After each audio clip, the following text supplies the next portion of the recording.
은퇴하면 산 좋고 물 좋은데 내려가 조용히 살아야지. 많은 분들이 은퇴를 앞두고 이런 꿈을 꾸곤 합니다. 사실 저도 그랬어요. 교직 생활 30년을 마무리하고 나면 어디 조용한 데 내려가 책 읽고 텃밭 가꾸며 그렇게 하루하루 여유롭게 살아가고 싶었죠. 그런데 막상 은퇴가 눈앞에 다가오니 마음이 달라지더군요. 현실은 생각보다 더 복잡했고 은퇴 후의 삶은 낭만보다는 지속 가능성이 중요하다는 걸 깨달았습니다. 이번 글에서는 제가 전원주택 대신 선택한 이 집의 이유와 은퇴 후 삶을 준비하는 데 있어 놓치기 쉬운 핵심 포인트들을 나눠보려 해요. 실제 사례도 세 가지 함께 들려드릴 테니 은퇴를 앞두셨거나 준비 중이신 분들께 도움이 되었으면 합니다. 1. 전원주택의 로망 하지만 현실은 많은 분들이 꿈꾸는 전원주택. 들꽃 피고 새소리 들리고 창밖으론 산이 보이고. 그런데 이런 집에서 살아보신 분들 이야기를 들어보면 생각보다 일이 많다는 얘기를 가장 먼저 하세요. 잔디는 누가 깎고 눈은 누가 치우며 갑자기 보일러 고장나면 AS는 누가 부르고 심지어 택배 하나 받기도 어려울 때가 많습니다. 그리고 은퇴 후 건강 문제도 무시 못하죠. 병원 가려면 차 타고 3040분, 대중교통은 드물고 혼자 운전 못하게 되면 일상이 거의 마비됩니다. 그래서 저는 전원주택의 낭만보다 실질적인 생활력을 우선으로 두기로 했습니다. 제가 선택한 집은 제가 선택한 건 도심과 가까운 소형 공동주택, 말하자면 작은 아파트였습니다. 요즘엔 시니어 친화형 주거 형태도 많아요. 이 집의 장점은 단순합니다. 병원, 시장, 은행 등 모두 도보 10분 이내. 관리비와 유지비가 전원주택보다 확연히 저렴. 혼자 살아도 외롭지 않은 환경. 그리고 무엇보다 중요한 건 유연성이에요.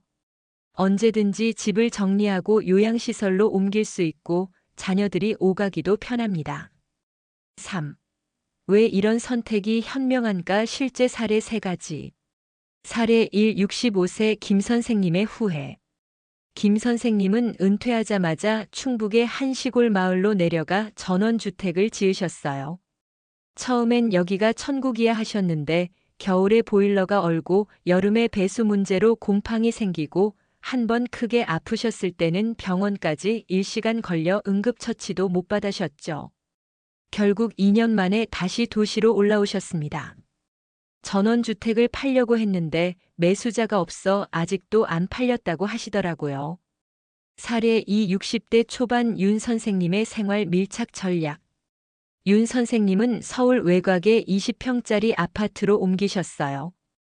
혼자 사시는데 집 바로 앞에 재래시장 있고 주 2회 복지센터에서 운동 수업도 받으시고요. 관리비가 월 6만 원이라 부담도 없고 동네 주민들과 커뮤니티가 잘 형성돼 외롭지도 않다고 해요. 무엇보다 내가 아플 때 누가 곁에 있느냐를 먼저 고려했다고 하시더라고요. 사례 3. 70세 박 여사님의 공유형 주거 선택. 박 여사님은 최근에 공유형 주거를 선택하셨어요. 개인 방은 있지만 거실, 주방은 공동 사용하고 식사도 함께 하죠. 처음엔 낯설었지만 요즘엔 혼자 밥 안 먹는 것만으로도 삶의 질이 다르다고 하세요. 복지사도 정기적으로 방문하고 정서적 안정감이 크다고요.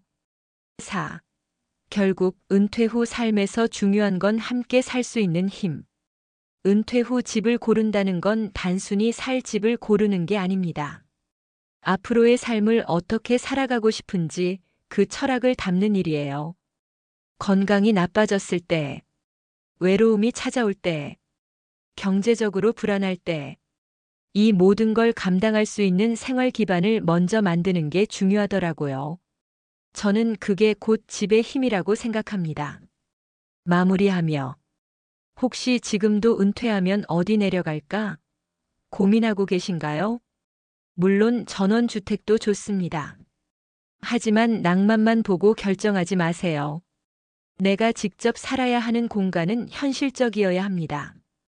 63세의 저도 결국 그 사실을 깨닫고 이 작은 아파트를 선택했습니다.